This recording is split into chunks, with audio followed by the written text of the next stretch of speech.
नमस्कार मैत्रिणींनो, आपल्या लक्ष्मी सूक्ताचा हा तिसरा श्लोक ह्याच्यामध्ये सांगितलं आहे की अश्वदायी गोदायी धनदायी महाधने धनम मे जुषताम देवी सर्व कामांश देही मे. म्हणजे याचा अर्थ असा आहे की घोडे गायी सर्व प्रकारचे धन म्हणजे सर्व प्राणी मात्रे हे सुद्धा आपले धनच असतात.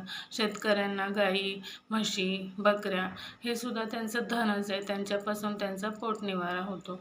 इतर महाधन ऐश्वर्य वैभव हे दानशील माते तुझ्या कृपेने मला प्राप्त होऊ दे आणि माझे सर्व मनोरथ पूर्ण होऊ दे.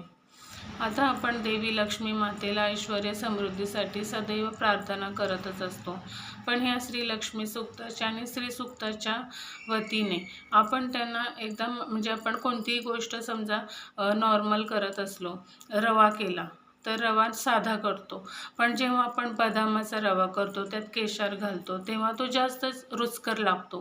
तसंच आपण जेव्हा देवी आईला आपण प्रार्थना करतो ती नॉर्मल प्रार्थना, पण जर आपण मनापासून करतो तीही प्रार्थनाच आहे, पण जेव्हा एक्स्ट्रा काहीतरी आपण देवीला कौतुक करतो, तिचं गुणगान करतो किंवा तिला एक वेगळ्या पद्धतीने विनवणी करतो तेव्हा ते जास्त इफेक्ट त्याचा होतो.